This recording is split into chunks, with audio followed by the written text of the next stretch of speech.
Bonjour et bienvenue dans ce nouvel épisode de Simplement Autiste. Aujourd'hui, nous allons parler de crise autistique. Ça me semble absolument nécessaire, surtout à destination des neurotypiques, puisque dans l'imaginaire commun, ça ressemble beaucoup à un rapport linéaire, donc A plus B plus C égale crise autistique. Dans la réalité, c'est beaucoup plus complexe que ça et nous allons y venir. Aujourd'hui, je vais vous décrire une crise autistique, que ce soit dans son contexte, dans son déroulé, dans sa redescente et dans le après.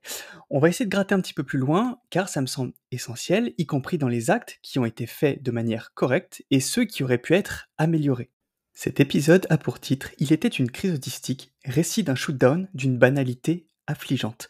Le shootdown est le type de crise que j'ai subi ce jour-là, il est intéressant de revenir dessus dans son contexte et dans tout ce qui s'est passé ensuite. La banalité infligeante, ne soyez pas choqués, car c'est volontairement choisi. C'est quelque chose qui va s'imposer à nous, certes qui est provoqué par des événements extérieurs et une multiplicité d'événements, mais c'est quelque chose qui va être inhérent au fonctionnement autistique dès qu'on arrive en surcharge. Il est important de retenir comment agir dans ces situations-là, comment reconnaître et comment éventuellement même éviter que ça puisse survenir ou en tout cas retarder au maximum sa survenue. Comme toujours, cet épisode, comme mon contenu, s'adresse à toutes et à tous. Au non-autiste, pour savoir justement quels sont les éléments qui vont provoquer une crise, qu'est-ce qui se passe au mieux dans la tête, comment ça redescend, qu'est-ce qui se passe après, qu'est-ce qu'il y a à faire, bref, tous les éléments qui peuvent permettre une meilleure compréhension du sujet, et aux autistes, pour un petit peu avoir confirmation, ou en tout cas des éléments complémentaires qui peuvent être apportés par la suite pour apprendre à mieux gérer et à mieux gérer avec soi, et surtout qu'on fasse disparaître ce sentiment que l'on ressent souvent après une crise, la culpabilité. Il va donc être question d'une histoire de sensibilisation, de savoir comment elle se définit, de savoir pourquoi, de savoir comment et quelles sont les limites. Qu'est-ce qui est vraiment de la sensibilisation, qu'est-ce qui n'est pas de la sensibilisation, et ça, on en a en masse sur les réseaux, et souvent pas dans le bon sens. C'est aussi une histoire à véritablement intégrer. Il sera important d'en comprendre le contexte et de s'attacher au contexte de survenue de la crise, de comprendre ce qu'il se passe dans la tête, donc vraiment d'essayer de vous imaginer au mieux les analogies que je vais pouvoir faire durant ce podcast et de retenir ce qu'il est conseillé de faire en termes d'action dans ces moments-là, ou en tout cas dans le moment où on pense que la crise va arriver. Et en priorité, ce sera être à l'écoute. Comme à mon habitude, je vais insister sur la sémantique, et plus particulièrement ici sur le mot de sensibilisation. Qu'est-ce que la sensibilisation, et plus particulièrement à l'autisme? Ce sera d'informer, et là je vais dire en insistant de manière pragmatique, sur les réalités de notre fonctionnement. Les réalités imposées par la structure de notre cerveau et son fonctionnement. Ce n'est pas exposer des personnes, ce n'est pas filmer des personnes en crise, ce n'est pas montrer des choses qui vont être stigmatisantes et stéréotypées, mais plutôt d'informer de manière générale et très générale à notre fonctionnement particulier, que ce soit dans ses aspects positifs comme dans ses aspects négatifs, dans les difficultés comme dans nos facilités. Et ça va être extrêmement important, car les médias d'une manière générale et les réseaux sociaux dans leur contenu sont souvent envahis dans la visibilité, en tout cas, de choses qui vont être sous couvert de sensibilisation, au final extrêmement stigmatisantes, et c'est pas très, très bien. C'est vraiment, bof. Dans cette idée-là, il va se poser une question, c'est de savoir si justement, les crises, il vaut mieux les montrer ou en parler. Car vous l'aurez peut-être remarqué pour celles et ceux qui me suivent sur TikTok, j'ai plutôt tendance à parler de crises, donc à essayer de les décortiquer au maximum et d'en avoir une approche la plus pragmatique possible, en essayant d'apporter le plus d'éléments et factuels et d'analyse en termes de fonctionnement à ce moment-là, plutôt que de montrer en fait des vidéos qui parlent de crise ou de me filmer à moi lorsque, ça peut arriver, et c'est pas forcément simple. Sans vous laisser dans l'attente, mon avis sur la question est extrêmement tranché. On ne montre pas quelqu'un en crise, on ne filme pas une personne qui est en crise, quel que soit son âge et quel que soit, son statut. Si c'est un enfant, que vous êtes le parent, vous ne le filmez pas, vous ne la filmez pas. C'est un manque d'intimité, en fait. Donc on ne filme pas une personne en crise et encore moins l'exposer sur les réseaux sociaux. Si éventuellement vous vous dites que filmer la personne en crise au moment du déclenchement et au moment du déroulé de cette crise, à la rigueur, ça peut être pour montrer aux professionnels qui suivent cette personne, mais à personne d'autre. N'exposez pas ça sur les réseaux sociaux. Pourquoi, en fait, il ne faut pas montrer, quelqu'un qui va filmer et encore moins une personne mineure? Bah, déjà, ça va être une question d'intimité comme j'ai dit juste avant. C'est vraiment un moment intime. C'est un moment qui, va être biaisé parce que l'attention va se concentrer surtout sur la personne qui va assister à la crise. En général, le parent qui est filmé en train de s'occuper de l'enfant qui va être en crise parce qu'on montre quasiment que des enfants, là, dans les commentaires, la plupart du temps sur les réseaux sociaux, on s'aperçoit que quasiment tous les commentaires vont être tournés vers le parent de l'enfant autiste, vers son courage, vers, le fait de supporter la crise et rarement vers la personne autiste qui là, bah, on va s'en apercevoir rapidement et à peine considéré comme un humain. C'est assez dur à dire, mais c'est malheureusement une certaine réalité. Si ce propos vous choque, il faut peut-être plutôt vous poser la question et essayer d'analyser votre réaction quand vous êtes non autiste à voir des personnes autistes en crise ou en tout cas des vidéos de personnes autistes en crise, quel que soit leur âge. Dans la compréhension d'une crise, le fait de montrer est une grave erreur à mon sens parce que souvent l'émotion chez les gens va bloquer la compréhension. L'émotion va complètement prendre le dessus sur le pragmatisme et la logique et la compréhension va être complètement mise de côté. Dans ces moments-là, on ne peut absolument pas parler de sensibilisation à l'autisme. C'est juste de l'exhibition et ça n'a pas sa place ni sur TikTok, ni sur Instagram, ni sur YouTube, ni dans les médias, à la rigueur sur OnlyFans et sur Mime. Et j'espère qu'il n'y a pas de mineurs qui m'écoutent parce qu'après je vais me faire taper sur les doigts. Assez parlé du contexte et de la présentation. Il était une crise autistique, récit d'un shootdown d'une banalité affligeante. C'est le récit d'une de mes crises autistiques et c'est le récit de ma dernière crise autistique. Le contexte de la survenue de cette crise est extrêmement importante. La période était mauvaise. Pour son déroulé, je suis allé chez le vétérinaire pour emmener Oscar faire un bilan de santé complet parce que la semaine juste avant, j'ai eu Hiruko, une de mes chattes, qui elle est morte de manière subite, alors que en fait elle était juste mourante depuis un moment, mais je ne m'y attendais pas. Elle l'avait très bien caché et je l'avais apporté pour un bilan. Et au final, en fait, je ne suis jamais ressorti de la clinique avec elle parce elle est morte 2 jours après, de vieillesse, tout simplement, alors que je ne le voyais pas. Peu importe. J'étais extrêmement fatigué. Juste avant, j'étais assez malade, donc je pouvais supporter assez peu de choses. J'étais encore attristé, encore endeuillé par la perte, et j'emmenais Oscar pour un bilan complet, bah, pour savoir si tout allait bien, avec toujours cette crainte de: «Est-ce qu'il y a quelque chose que je n'ai pas vu?» Cette journée était particulièrement propice au déclenchement d'une crise. Il y avait une multiplication des déclencheurs depuis le matin et je serais même tenté de dire depuis la veille. Il y avait une surcharge sensorielle qui était présente. Ce jour-là, c'était très, très, très compliqué d'un point de vue sensoriel et outiller cette difficulté justement dans la survenue, bah, là, en l'occurrence, d'une hypersensibilité accrue à cause de la fatigue, ça n'a pas aidé et au niveau émotionnel, vous vous en doutez bien, parce que je venais de perdre un animal qui m'accompagnait depuis un peu plus d'une décennie et ça a été extrêmement difficile, vu qu'on voit souvent sur les réseaux que je suis très proche de mes animaux de compagnie.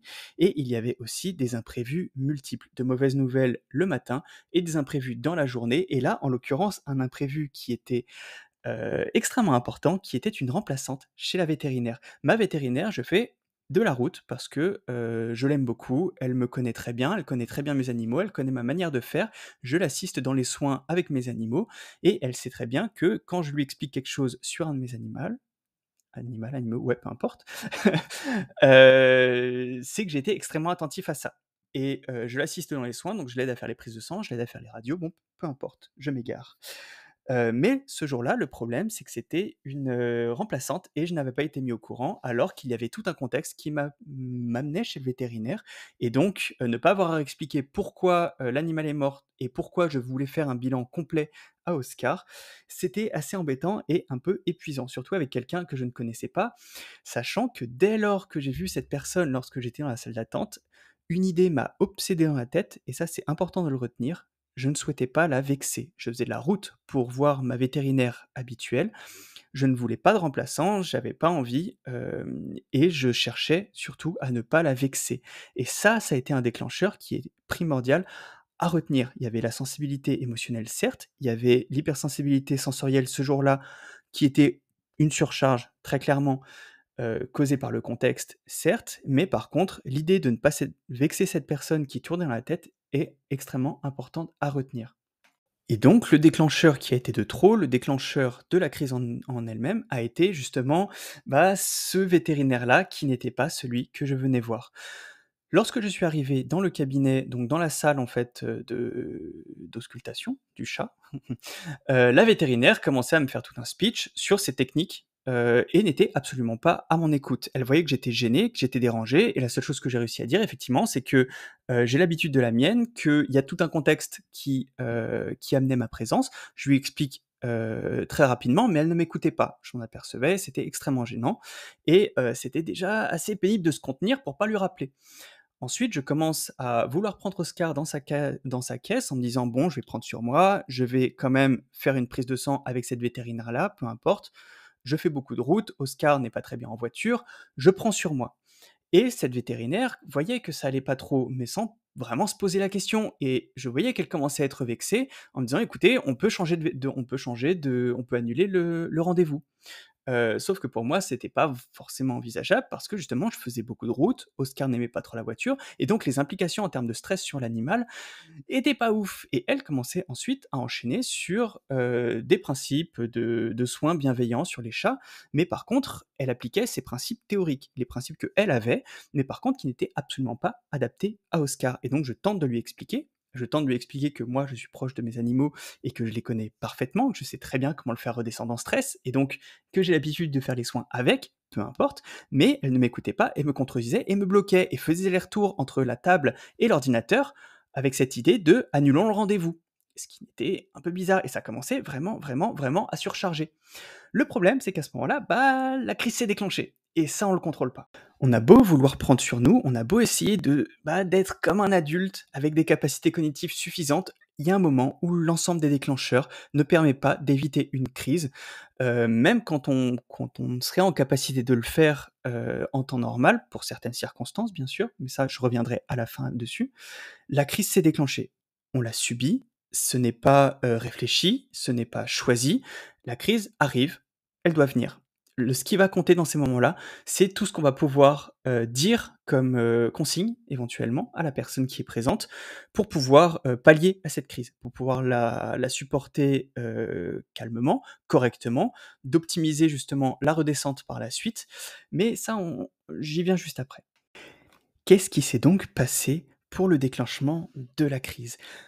Au moment où je voyais que je commençais à perdre, le contrôle en fait de mon cerveau, avoir le cerveau qui est envahi par cette espèce de liquide, mais j'y reviens après pour l'analogie, cette vétérinaire a commencé à m'assommer de questions ouvertes et le fait que ce soit des questions ouvertes, c'est très important à retenir et donc c'était des questions ouvertes et je devais prendre des décisions, mais qui avaient des grosses implications et c'était pas le jour et il y avait encore des grosses décisions à prendre avec un énorme imprévu qui allait entraîner d'autres imprévus dans un contexte où le temps, je ne l'avais pas et à ce moment-là, ça s'enchaîne. C'est une espèce d'énorme engrenage qui, conduit à une espèce d'analogie de liquide dans le cerveau. Mais voilà.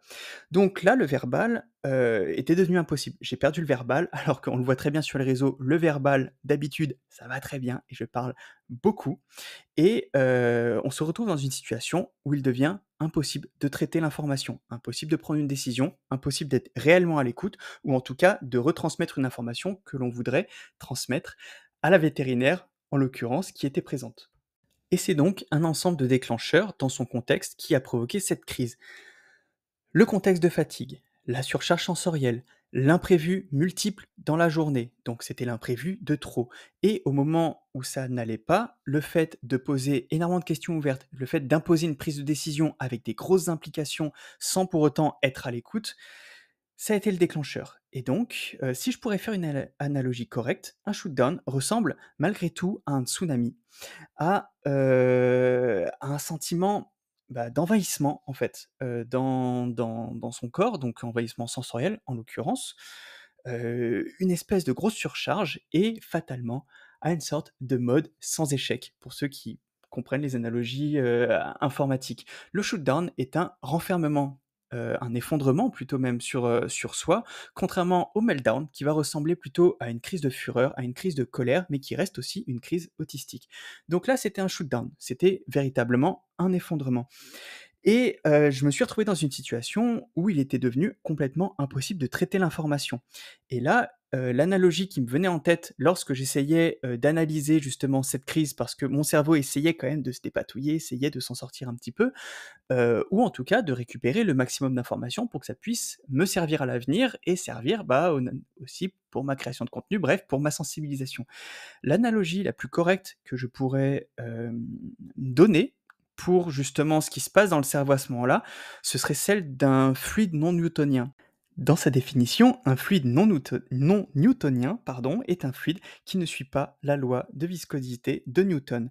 C'est une viscosité constante, indépendante de la contrainte, et ça c'est important, indépendante de la contrainte. Et dans les fluides non newtoniens, la viscosité peut changer lorsqu'elle est soumise à une force, bah, pour devenir plus liquide ou plus solide.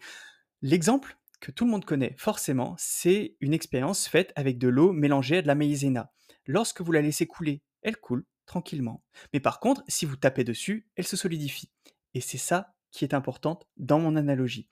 Lorsque on laisse la crise se faire, la crise s'exécuter, entre guillemets, ça s'évacue, doucement mais sûrement.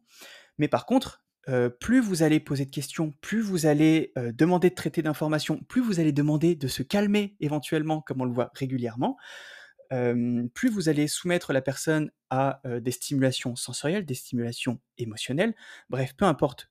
Plus vous contraignez le cerveau à enregistrer d'informations et plus là, ça deviendra dur dans le cerveau et la redescente sera complètement impossible.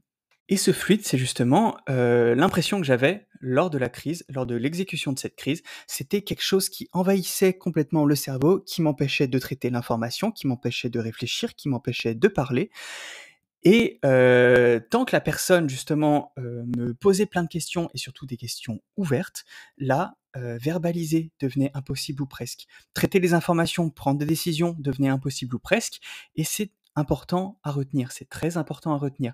Comme un fluide qui va envahir notre cerveau, qui va bloquer le traitement de l'information. Et c'est donc tout l'objet de cette analogie du fluide non newtonien. Plus vous insistez, plus vous posez de questions ouvertes, plus vous demandez de prise de décision, bah, moins la sortie de la crise sera possible, la voire même complètement impossible, en fait. C'est comme l'équivalent de taper sur ce bol d'eau mélangé avec de la maïzena. Ce sera dur, ce sera solide et ça ne pourra pas s'évacuer correctement. Par contre, si on laisse et donc, en l'occurrence, si on isole, si on pose des questions fermées pour savoir ce qu'il y a à faire à ce moment-là, là, l'écoulement sera lent. Là, le liquide non newtonien va devenir un peu plus fluide et son évacuation du cerveau pour permettre un traitement de l'information sera de nouveau possible. Me concernant, au moment où la crise s'est déclenchée, j'ai eu le réflexe, dès lors que je savais que ça ne pourrait pas être évitable, de donner des consignes par mots-clés à la personne, que j'avais besoin d'être isolé immédiatement, qu'il fallait que je n'ai plus du tout de lumière, qu'il fallait que je n'ai plus du tout de bruit, qu'il fallait me laisser seul et j'ai appelé quelqu'un de confiance qui pouvait expliquer à cette dame et j'ai tendu tout de suite le téléphone à la vétérinaire, qui a pu discuter avec justement et dans ces cas-là, j'ai pu avoir quand même manifestement une aide extérieure qui a permis de mieux traiter la situation. Parce que, sans avoir eu ce réflexe d'appeler ce numéro d'urgence pour tendre à la vétérinaire en disant: «Discutez avec», là, ça aurait été beaucoup, beaucoup, beaucoup plus compliqué. Mais, je dois reconnaître quand même que malgré tout, il y a eu des actions positives qui ont été réalisées à ce moment-là. De mon côté, forcément, qui sont directement reliés à ma crise, donc la transmission d'informations par mots-clés et ça, c'est important de mon côté, comme du côté de la personne qui va être, bah, là, en l'occurrence de la vétérinaire, donc de la personne qui va assister à ça. La transmission d'informations par mots-clés et s'il y a des questions à poser, ce sera avec une réponse par oui ou par non, tout simplement. Ma première demande, et c'est celle qui sera à faire dès lors que vous ne connaissez pas la personne autiste qui va faire sa crise, c'est d'isoler la personne concernée, d'un point de vue sensoriel et d'un point de vue physique. C'est-à-dire qu'à moins que ce soit une demande expresse de cette personne ou que ce soit une personne que vous connaissiez très bien et que vous sachiez parfaitement que vous pouvez, ne touchez pas la personne qui est en crise. Ne la touchez pas, ni par compassion, ni rien. Ne touchez pas une personne en crise, que ce soit un shoot-down, que ce soit un meltdown, tout simplement. Il n'y a même pas à tergiverser sur le sujet, en fait, malheureusement. Ou bien heureusement d'ailleurs, bon peu importe. Mais là, ce qui va compter en l'occurrence et d'où l'importance de l'isolement, c'est de laisser passer la crise. Dès lors que la personne est isolée, attendez 15, 20, 30 minutes, 1 heure, peu importe, mais laissez la crise se passer. Il faut que nous puissions redescendre en stimulation. Dès lors qu'il n'y a plus de stimulation ou très peu de stimulation sensorielle, émotionnelle, physique, peu importe, là, ce liquide dans le cerveau, entre guillemets, donc la crise va pouvoir s'évacuer doucement. Le traitement de l'information pourra revenir doucement et progressivement. Par contre, s'il y a stimulation pendant la redescente de crise, une remontée en crise peut se faire. C'est normal, c'est normal. Il faut attendre que ça s'évacue correctement. Hem, mais au bout d'un moment, il y a quand même une certaine reprise de contrôle. En l'occurrence, à ce moment-là, en fait, la première demande que j'ai pu faire par mots-clés, dès le moment où je sentais que la crise arrivait et qu'elle était inévitable, c'était d'être isolé et c'est comme ça qu'il va falloir agir d'une manière générale, à défaut de connaître la personne et ses besoins spécifiques.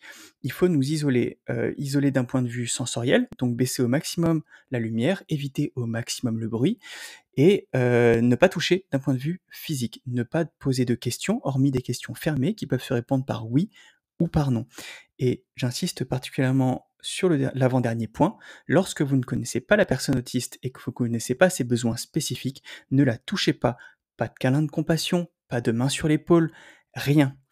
Dès lors que vous ne la connaissez pas, le réflexe, c'est d'isoler. Sinon, bah, la redescente de la crise risque d'être impossible ou extrêmement difficile et ça, c'est complètement contre-productif.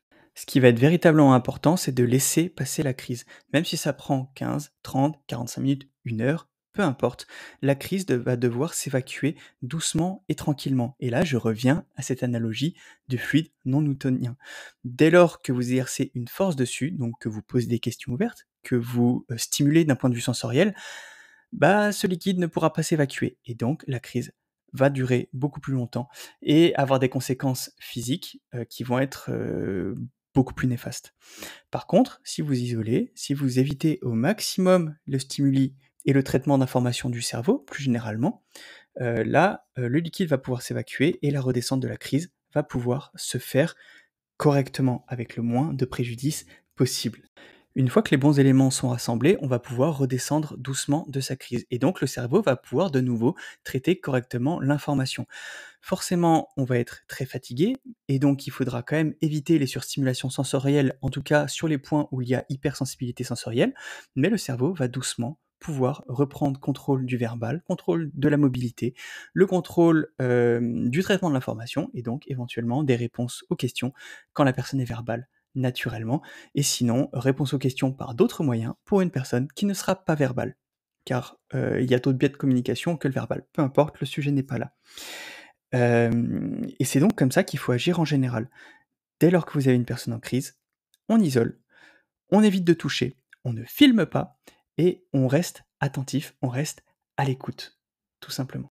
Et là, je me recentre un tout petit peu plus sur moi, avec mon propre ego. En ce qui concerne ma sortie de crise et donc ma reprise de contrôle, ça s'est fait vraiment doucement. J'étais isolé dans une pièce, dans le noir, avec quasiment pas de bruit, hormis un ordinateur et j'ai pu doucement m'apercevoir que mon cerveau arrivait à beaucoup mieux réfléchir, à former un choix, tout simplement, avoir un choix qui se forme dans mon cerveau et c'est déjà une grosse avancée en soi.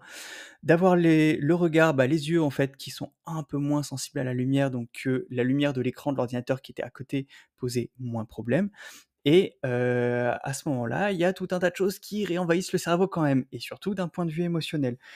Ce qui s'est passé dans ce moment-là, en l'occurrence, c'est un petit coup de pas de chance. J'ai pas beaucoup de chance dans la vie et là, même si la vétérinaire avait très bien agi en m'isolant dans une pièce où j'étais dans le noir, où il n'y avait quasiment pas de bruit et où j'étais seul, malheureusement, l'olfactif, quand il est revenu, m'a fait m'apercevoir que j'étais dans la pièce de radio où j'étais une semaine avant à passer la radio d'Iruko où je me suis aperçu qu'à ce moment-là, elle était mourante et donc tous les souvenirs sont revenus à ce moment-là. Il y avait les tabliers de plomb, il y avait l'écran avec une radio affichée dessus, il y avait l'odeur et le bruit de cette pièce et le souvenir, un peu collant de ce matin-là où, d'un point de vue émotionnel, c'était pas top. Vu que je suis hypermnésique, le problème, c'est que la moindre stimulation me replonge parfois un peu trop profondément dans des événements, qu'ils soient positifs ou négatifs. Des fois c'est cool et des fois ça l'est pas et en l'occurrence, là ça l'était pas. Mais là, c'était pas de la faute de la vétérinaire, c'était vraiment un coup de pas de chance. J'ai été isolé dans la salle de radio où Hiruko, est morte, la semaine avant. Par contre, en sortie de crise, il y a, plusieurs choses qui sont à prendre en considération et qui sont extrêmement importantes. Dès lors qu'on arrive à retraiter l'information, qu'on le veuille ou non, et là, c'est parce que c'est une question, d'habitude et de stigmatisation, un sentiment de culpabilité nous envahit, la plupart du temps, de ne pas avoir réussi à garder le contrôle, de ne pas avoir réussi à gérer, de ne pas avoir réussi à prendre une décision en amont qui aurait pu permettre, d'éviter cette crise, comme annuler tout de suite le rendez-vous vétérinaire dès lors que je me suis aperçu que c'était une remplaçante et que je savais que, ça n'irait probablement pas. Là, on a de la culpabilité, on se sent coupable face aux personnes qui se sont occupées de nous. Bref, c'est pas ouf d'un point de vue émotionnel après et donc après en fait, qu'est-ce que j'ai pu faire? Je me suis aidé avec différents rituels. Mais avant ça, j'ai eu un petit shoot de dopamine, ce qui était plutôt cool parce que ma vétérinaire habite à côté d'un pépiniériste où je suis allé acheter des plantes en sortant de ma crise du vétérinaire, ce qui m'a fait du bien, ce qui m'a fait beaucoup de bien. Ça a aidé. Donc j'ai pu reprendre le volant, j'ai pu m'occuper du reste et voilà. Dès que je suis rentré, j'ai pris le thé et comme beaucoup le savent qui me suivent sur les réseaux, le thé, c'est vraiment un rituel extrêmement important pour moi. Gâteau, du thé et en l'occurrence, un dessin animé, parce que j'adore les dessins animés. Et pour en finir avec la dopamine, pour finir de m'achever et pour finir surtout de décharger, en fait, cette culpabilité et ce sentiment qu'il y avait en moi, donc pas un afflux de dopamine, encore, parce que je reste quand même TDAH. En plus d'être autiste, je suis allé, à l'escalade. Même si j'étais fatigué, que la séance était un peu poussive, un peu compliquée, de pouvoir avoir une séance de sport m'a permis encore de me décharger juste après et c'était même confortable. Il y a des tapis partout, c'est un espace un peu confiné, un espace connu et avoir pu faire du sport là-bas, ça a beaucoup aidé pour la gestion de l'après-crise. Car la gestion de l'après-crise, c'est très important. Lorsque l'on est adulte, qu'on est plutôt autonome, on peut avoir ses rituels, on peut avoir ses réflexes pour gérer un après-crise. Par contre, quand, vous êtes parent ou aidant d'une personne, enfant, ou d'une personne d'ailleurs adulte, mais non autonome, autiste, intéressez-vous à ces rituels habituels, intéressez-vous à ce qui fait plaisir, mais après l'isolement, après la redescente, une fois que la reprise de contrôle a pu se faire correctement. Et le soir est venu, fatalement, le contre-coup de fatigue. Subir une crise autistique est extrêmement épuisant. C'est très fatigant, ça consomme énormément d'énergie. Savoir pourquoi exactement, je ne sais pas, mais en tout cas, ça brûle un nombre de calories absolument incroyable, ça consomme beaucoup, beaucoup, beaucoup d'énergie et donc au-delà du fait que j'avais extrêmement faim, ce qui est une bonne nouvelle vu que j'ai quand même quelques petits troubles alimentaires, il y a eu le contre-coup de fatigue qui lui était bienvenu et donc j'ai pu m'isoler tranquillement dans mon lit avec des dessins animés en attendant le sommeil et ça c'était vraiment cool. Et donc à ce moment-là arrivent vraiment les réflexions, d'un après-crise, subi par moi forcément, mais un après-crise qui s'adresse littéralement à tout le monde. Est-ce que, j'aurais pu éviter cette crise? Est-ce que cette crise aurait été évitable? C'est-à-dire de prendre sur soi pour éviter une crise. Donc le freinage d'une crise autistique, car, oui, c'est possible. Mais, je pense qu'il faut quand même avoir les capacités cognitives suffisantes, la maturité suffisante et garder à l'esprit que le freinage d'une crise autistique est à un coût extrêmement élevé pour le corps. Une crise, généralement, s'impose. Elle ne se décide pas, ce n'est pas un caprice, ce n'est pas quelque chose, qui va être, astigmatisé, qui est stigmatisant.